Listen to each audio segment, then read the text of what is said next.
Well, a lot of people think drones are a new phenomenon, but they're really not. They really go back in history quite far. During the American Civil War, somebody actually applied for a patent to put on an unmanned balloon, floated over the enemy lines using wind and wind speed to judge all that, and with a timer mechanism that would release an explosive over the enemy. UAV stands for Unmanned Aerial Vehicle. When talking about UAVs or drones, there's still the human element. You still have to have somebody to launch it and control it. There may be some levels of autonomy in its flight path. In the future, these levels of autonomy may take on artificial intelligence. But today, the technology is that you need a human being to essentially get it off the ground and get its mission started. So a really great example of a semi-autonomous system, you can go all the way back to World War II. For the past several months, since 10th March, long-range free balloons released in Japan carried explosives to the North American continent. The Japanese realized that the trade winds on certain times of the year blew directly from Japan right to the northwestern parts of the United States and Canada. So what they devised were these very clever balloon bombs. These were expendable, cheap to make, paper envelope, hydrogen-filled balloons. When launched, they could carry a series of incendiary bombs, which start fires, or even a demolition-type bomb. They also had a series of mechanisms on there, and it could read its altitude. If it got too low and came out of that trade wind that was booking it across the Pacific, it could drop bags of sand, and then it would rise up. If it got too high, a valve would simply open, allowing some of the hydrogen gas to escape, bringing the balloon back down. And these weren't really meant to attack us in a great way of like hitting factories or destroying cities.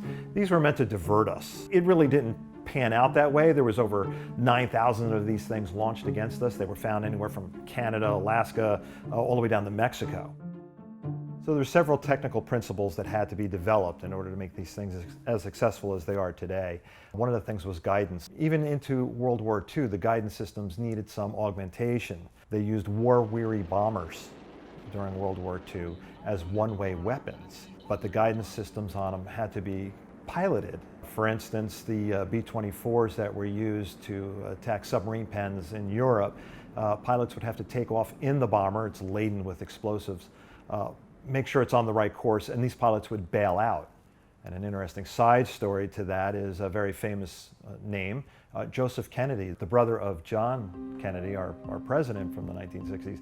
His brother was one of these pilots that was in the drone program, and he actually lost his life on one of these airplanes when the explosives went off prematurely before he bailed out of the airplane. So the guidance systems had to be developed and perfected. That was the first part. And then you needed communication systems. Today, controllers of drones may be operating on the other side of the world, and the only thing that really makes that possible is satellite communications and things like GPS. An important component for drone development has been the propulsion systems. Of course, you want to have some longevity in your flights. You want to have range and ability to reach altitudes also. Battery technology, making the batteries smaller and lighter so that the aircraft could be smaller and lighter and more capable, but also the radio frequencies used for controlling them. With the new systems, it bounces around between hundreds of frequencies every second looking for a clear channel. So now you can have multiple things flying.